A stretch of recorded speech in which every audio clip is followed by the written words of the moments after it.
Well, good morning, everybody. My name is Brian McNamara. I'm a consultant with Esri. I'm on the data and research team working under Dr. Wallace Walrod.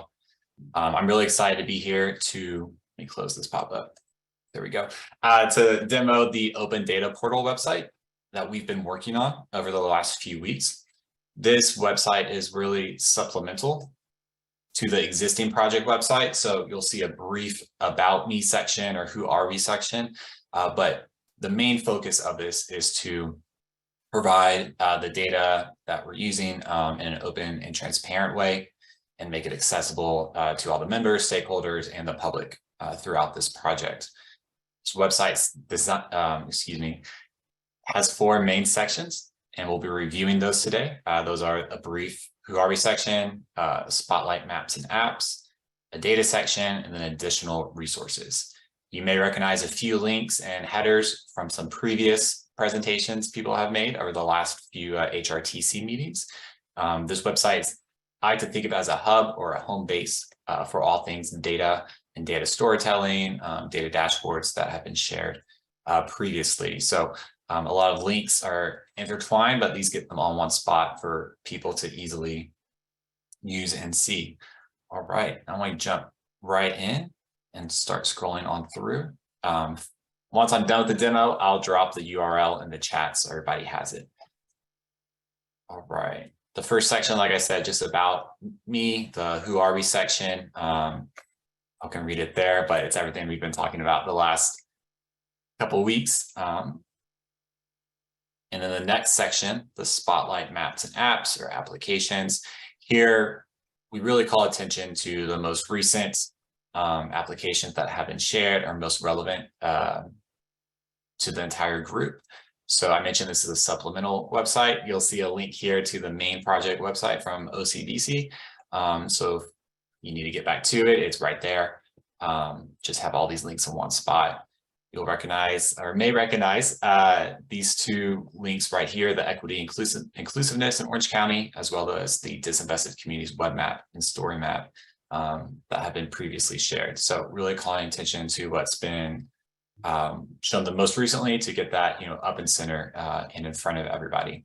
There is a lot of additional data as well, but we want to always try and get like the top 3 or 4 things at the very top, because that is probably top of mind for the most people. All right, I'm going to keep scrolling on down. And here we have the data by category section. There's a lot of data sets, and instead of just listing them all, it can be a little overwhelming. There's 8 categories that each data has been divided into: public health, COVID-19, climate and environment. The others are listed there. I will say that some of them are overlapping. So we're going to look at one example talking about heat health. So that's both climate and environment related, as extreme heat becomes a more predominant issue, but it's also a health issue as well. So that's what we're going to jump in first, and I'll only demo a little bit on the data side. So whatever data set you're trying to find or interested in, you can just click this link. The image will take you right. You give it a second to load. There we go.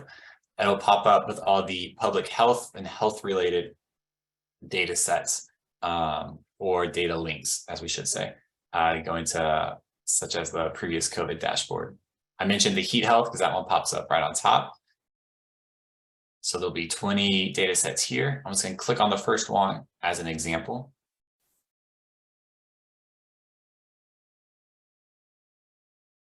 Right. And then as you zoom in, this is one way to interact with the data. You can view the data set and the information attached to it. Now there's better ways to look at it, but this is the one that's going to pop up first. You'll see here on the left, there's different ways. You can download the data if you'd rather look at it in a different environment that's you're more familiar with, such as an Excel or CSV spreadsheet, KML, Google Earth, shapefile, GeoJSON, and some other data types. You can hit download, and that'll download it directly to your computer or your device. All right, I'm going to hit the info button here. This is going to bring me back. And then another way, so I can move this a little bit. There we go. to interact with this data is to click, I want to use this. So you're just going to click it here. And then this is different ways, again, to interact and view the data in a more easily understood way. You can click this one, open in ArcGIS Online. It'll open into a free browser or another browser. It's free to use, and you can look at the data in that way. And we're going to come back to this in a second. All right, there's a lot of links and a lot of data stuff buried in here. On the top, you're going to see open data. This is the home base button. So I'm just going to click it and it's going to bring me back to home. Here we go. So if you ever get lost or not sure how you got there, that can bring you right back. I'm going to jump back down. Sorry for scrolling a little fast. To look at another data category, we're going to pivot over to the climate environment. I'll click that tag. That icon, it'll bring us to another section with preloaded climate and environment data sets, data links, and data documents. So again, you'll see the heat health here. Like I said, a lot of data sets have multiple categories, and we went ahead and listed them in both just to make sure that everybody can more easily find what they're looking for. And while these 8 categories, such as public health and climate environment, are meant to make the data investigating easier, it might not bring to the top of the specific one you're looking for. And there's a search bar up here. So I'm just typing COVID. You can hit enter or whatever term you're looking for. If it's demographics data, commute data, broadband, I know we presented on, there have been presentations on a number of things. But I'll just do COVID since we're familiar with that one. And then you'll see some data sets and applications. One of these was presented on last time. That are linked directly here. So you can look at it and view it as well. All right, I'm going to click back to the home base button. Move a window so y'all can see that. There we go. All right, so those are the data categories. And towards the bottom, our last section, we have additional resources. There's a lot of great tools out there. There's the SCAG, so the California Association of Governments, that has some great tools, as well as the Cal Enviro screen, and also the Healthy Place Index one, and others as well within our data section. But we aren't trying to recreate anything that's already there, so we linked these that you can click on and kind of use that in your browser as well. So those are the 4 main sections. Scrolling down, make sure I didn't miss anything. I'll scroll to the top and drop this URL in the chat. I did want to reiterate, this is, I like to call it a living website. So as the project continues, we'll be adding more data sets. We'll be updating the Spotlight and Maps section, Maps and Apps, as different presentations occur, just to call certain ones out. Again, there's more in the data section, but we always want to put, what's most recent, make sure that's most accessible. All right. And then, yeah, that's all I have for y'all. I'll drop this link in the chat, and happy to answer any questions when we have time, or if we have time, and however y'all want to do that. Jesse, Nish, thank you. Yeah, thank you, Brian. Yeah, we are encouraging everyone to drop, as they're doing already, questions in the chat, and we are capturing that with the Jamboard to make sure that we're being responsive to your input. I do apologize. I am trying to help us get back on track with the schedule, and so I take responsibility for getting us a little behind. But let's move on to our next speaker, who is Alex Reed. So talk to us about the sustainability, environmental justice portion of the data. Keep the questions coming in chat. Dr. Walrod is doing his best to answer, and those that we don't, we'll get back to you after today's meeting. Alex, the floor is yours. Thank you, Ishmael. I am just going to pretty speedily run through the presentation we've put together for you on unequal pollution. In addition to some heat and information that we've excluded from this, we'll be providing it in a separate format, just because it didn't really fit into the narrative of this particular presentation, which I will drop the link to in just after I've gone through this. So we decided to look mainly at vulnerability, air quality, and pollution sources with regards to air quality, and then those health and economic impacts. With this map, you'll be able to see a few things, specifically talking about like the terrain of Orange County and how that impacts heat and air quality for its residents. Orange County is in somewhat of a basin thanks to these great mountains. And because of that, a lot of the pollution things that we'll be looking at in this presentation have a tendency to cluster in the densely populated areas away from the high mountain ridges. And we've just set it up here so that you can see specifically with regards to heat vulnerability. My button has stopped working. You can toggle this map on and off so that you can see the terrain with all of these cases. On this particular slide, blue areas have less heat. I'm sorry, the color changed as well. Darker blue areas have higher heat vulnerability than the lower areas. I'll talk about a little bit later on. This has a lot to do with development in the area, as well as ozone clusters, so on and so forth. When we talk about air quality, we wanted to use tree canopy as a foundation for the research. Tree canopy has a lot of impact on temperature, on general air quality, and then water as well. You can see in Orange County, the majority of the tree canopy is centered around outside of these less developed areas, around the mountains, around the parks. And then as you get to the more populated areas in the center, especially the areas where our disinvested communities are clustered, there is little to no tree canopy, this having a lot to do with high rates of impervious surfaces. Again, impervious surfaces are areas that are generally concreted or tarred over, or they have buildings or things like that that prevent water from getting into the ground. This lessens the amount of green spaces in those areas. It causes flooding and other environmental hazards during rain events and storm events. And it also contributes to the formation of urban heat islands. We've not mapped urban heat islands specifically because we're looking to do it over a course of time. So look forward to that in a supplemental piece of information that comes out later. In addition to that, because of the combination of higher development in the central area and the terrain in Orange County, the particulate matter has a tendency to cluster towards the upper outer edge of Orange County. The wind, as well as the terrain, keeps it all packed up into this tight upper corner. Specifically talking about like the impact on the neighborhoods that have lower income housing, especially in that Anaheim area. And this really leaves those communities at exposure for higher risk of chronic diseases such as asthma, diabetes, cancer, so on and so forth, which I'll talk about when we get to health impacts. Specifically with regards to pollution sources in Orange County, due to the high traffic volume in this central area, as you can see, there are many major highways that go through and centralize around the Anaheim Garden Grove area. There is a large diesel volume per day in the Orange County area. Again, similar to our particulate matter, we see that it clusters around these densely populated, away from the mountains, away from the water sort of areas. And this is fairly closely tied to the traffic volume patterns that go along these specific highways in and out of Orange County. Exceedance of these state ozone standards is a really key indicator of air pollution.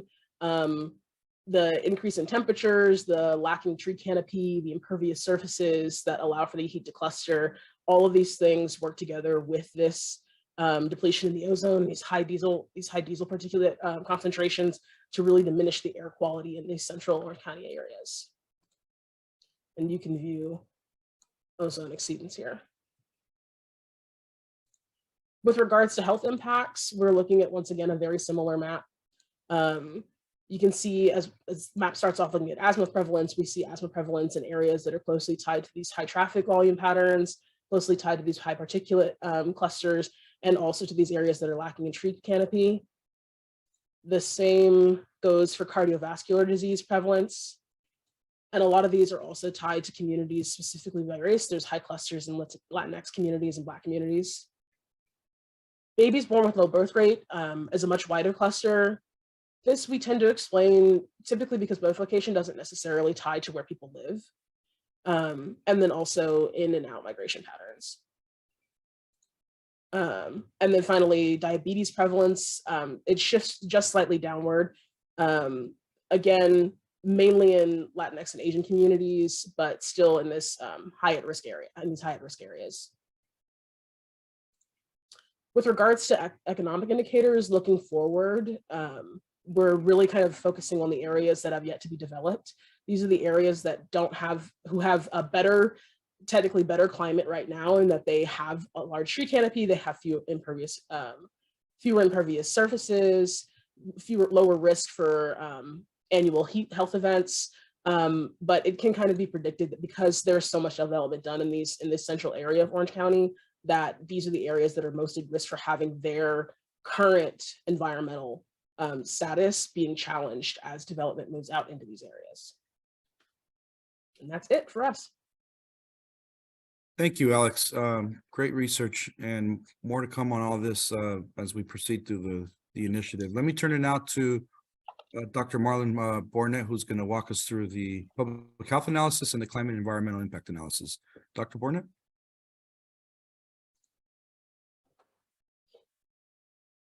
And it looks like we have the presentation on the screen. We can all see it. So the floor is yours. Yeah. So you all are able to see the presentation. And as I go through this, oftentimes I am not able to see chat comments. And so let me just give you a heads up. If a question comes up, Ismail or Jesse or Wallace, feel free to interrupt me if I am not paying attention to a question that I should be. Let me go through kind of, first of all, climate and health impact analysis, and then I'll go through a little bit on health. Let me give you a little bit of background. The key message here is that that physical access to resources is not a good measure of actual access to resources. And I'm going to start with some maps of where the jobs are in Orange County and how well people can get to jobs. And in fact, let me start with that. If you look at by census tracts, the number of jobs within 1 mile, what you see is that the highest number of jobs within 1 mile is the census tract that is basically near John Airport, the Irvine Business Council. Some of our disinvested communities near Santa Ana, Anaheim, a little bit of Garden Grove are not that bad off. If you look at jobs within 5 miles, the community of Santa Ana looks pretty good because they are close physically to job centers. And if you look at jobs within 10 miles, that almost falls in the geographic midpoint of the disinvested communities. And so one theme to keep an eye on is that your physical access is not a measure of your actual access. We know that these communities are disinvested. They lack both good access to jobs. And actually one thing to remember is that this access to jobs proxies access to a whole range of resources. This is not just, can you get to places to work? Places where jobs are educational centers, locations of healthcare, locations of shopping, locations of entertainment. So when we ask how many jobs are near you, that's a pretty good proxy to all kinds of activities of daily living that you could reach. So this is a pattern that has come up in many, many urban areas, that if you look at the disinvested communities, they are close to these opportunities. But that does not mean that people have access. And let me begin to play around with what access would look like by car versus by transit to try to make that point. What I'm showing you are the transit lines in Orange County. And the right side indicates in red those transit lines that have headways at less than 10 minutes at 8 a.m. on a weekday. So, and these are buses. The bus would come every 10 minutes, and the blue is greater than that. And so, again, kind of the central North County area is not looking that bad compared to the rest of the county. But let's keep moving forward. What I want to do is to show you what we call an isochrone. How far could you reach in 30 or 45 or 60 minutes from a starting location that is in downtown Santa Ana, where that little pin drop point is, and the dark purple are locations you could reach by driving at 8 a.m. under traffic conditions within 30 minutes. And if you've got a car and you're standing at that point or starting at that point in downtown Santa Ana, you can reach all very large parts of the county in a 30-minute morning rush hour drive. And if you jump out to 45 minutes, you're almost reaching the entire county. Let's take a look at what that would look like if you were traveling by bus. Same starting point. Dark purple is how far you can get in 30 minutes. The mid shading is 45 minutes. Let me show you that again. Your car access starting from downtown Santa Ana, your transit access. I think you're seeing the difference, right? This is, I think, one of the key accessibility issues.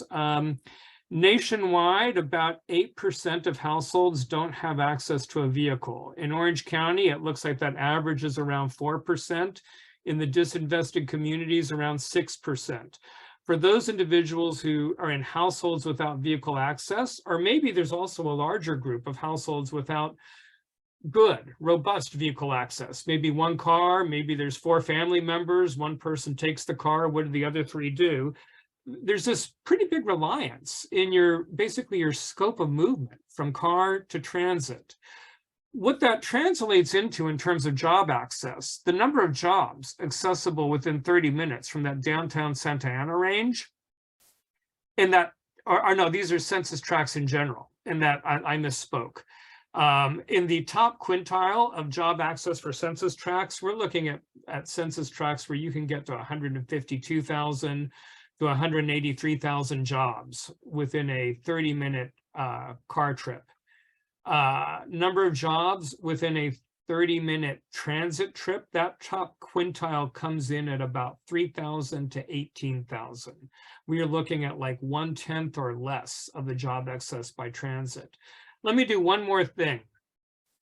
The transit access assumed that you would walk to and from a bus station at walk speed, 3 miles per hour. So when you see FLM speed, first last mile speed at 3 miles per hour, we're assuming you walk to and from the bus station. What would happen if you could move at approximately bicycle speed? Keep your close eye on the isochrones. This is what the travel distance looks like if you could move to and from the bus stations at 10 miles per hour. This keeps the bus network as it is. It does nothing but say you go from walking, station access and egress, to basically something that looks like bicycle, station access, egress. Is this really a bicycle? Not necessarily. It's anything that could get you to or from a station at an average of 10 miles an hour. Maybe that's a bicycle, maybe it's a scooter, maybe it's a lightly motorized device. Some communities actually use golf carts or things such as that. Maybe it's a local circulator shuttle that could move at that speed. So the point is, you can actually, let me show you the job access increase. Look at that middle row. If you took that 40 to 60% percentile with walk speed, bus station access and egress, in the middle, you can access on average about 900 to 2,000 jobs. If we just change that bus stop access speed, we're going to 5,000 to 8,900 jobs. This isn't getting us close to car access, but this is a big increase. What we have found in other communities is that just moving people back and forth to bus stops from at about bicycle speed increases access to jobs by more than almost anything you can do with the transit network. Meaning in LA County, we've modeled, what if you took the entire network and moved it to a 10-minute headway countywide, which would be wildly expensive.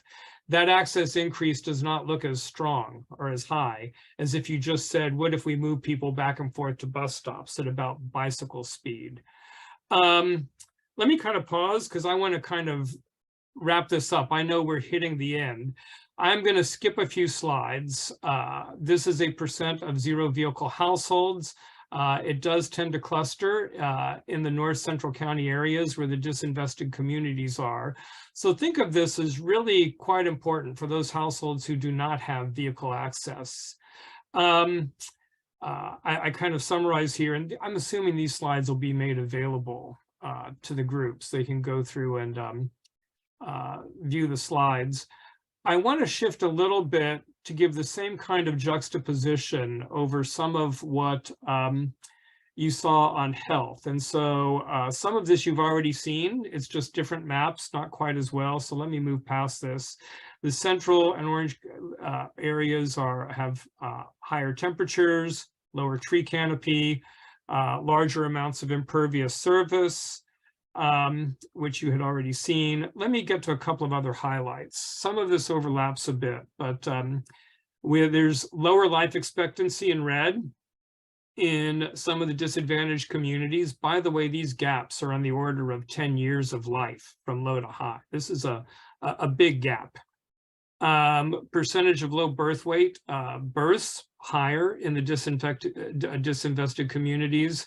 Asthma incidences, emergency room asthma visits, pretty striking. They almost overlap exactly on the disinvested communities.